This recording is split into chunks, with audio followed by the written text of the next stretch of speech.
Улсын их хурлын дарга эрхэм гишүүдээ Монгол Улсын их хурлын тухай хуулийн 8 дугаар зүйлийн 8-1-ийн 6 дахь заалд 25 дугаар зүйлийн 25-ын 7 дахь хэсэг Монгол Улсын их хурлын чуулганы хуралдааны дэгийн тухай хуулийн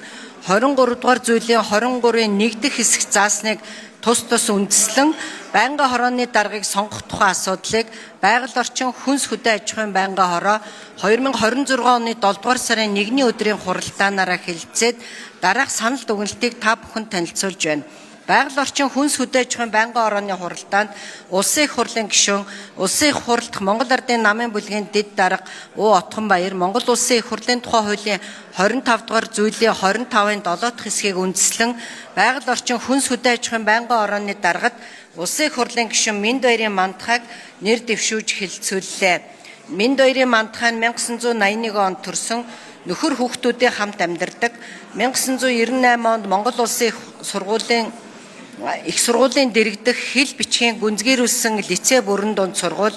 1998-аас 2002 онд аялал жуулчлалын удирдлагын дээд сургуулийг эко аялал жуулчлалын менежмент мэргэжлэр 2003-аас 2005 онд Их Британи улсын Вест Лондон коллежийг аялал жуулчлалын удирдлага 2007-оос 2008 онд Их Британи дахь Америкийн олон улсын их сургуулийг тус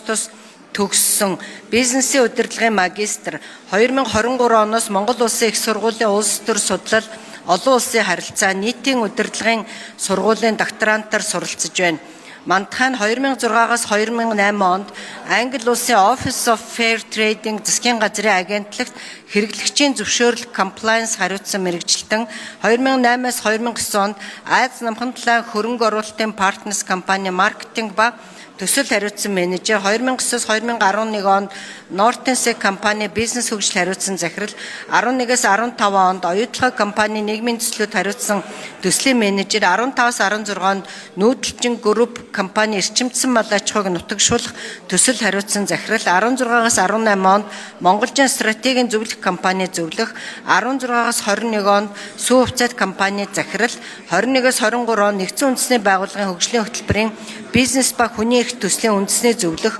2023-оос 24 онд социал-демократ эмэгтэйчүүдийн холбооны ерөнхий нарийн бичгийн дарга 24 оноос Монгол Улсын их хурлын гишүүн 25 оноос Монгол Улсын их хурлын хүнс хөдөө аж ахуйн дэд хорооны даргаар ажиллаж байна. Байнгын хорооны хуралдааны үеэр Улсын их хурлын гишүүд нэр дэвшигчтэй холбогдуулан асуулт асууж үг хэлээгүй болно. Байгаль орчин хүнс хөдөө аж ахуйн байнгын хорооны даргад Улсын их хурлын гишүүн Минд Баярын мандахыг нэр дэвшүүлсэнийг хуралдаанд оролцсон гишүүдийн олонх буюу 76.2%-аар дэмжсэн болно. Улсын их хурлын эрхэм гишүүдээ байнгын хорооны дарга сонгох тухай асуудлыг хэлэлцсэн талаарх байгаль орчин хүнс хөдөө аж ахуйн байнгын хорооны санал дүгнэлтийг хэлэлцэн шийдвэрлэж өгөхийг та бүхнээс хүсье. Анхаарал тавьсанд баярлалаа.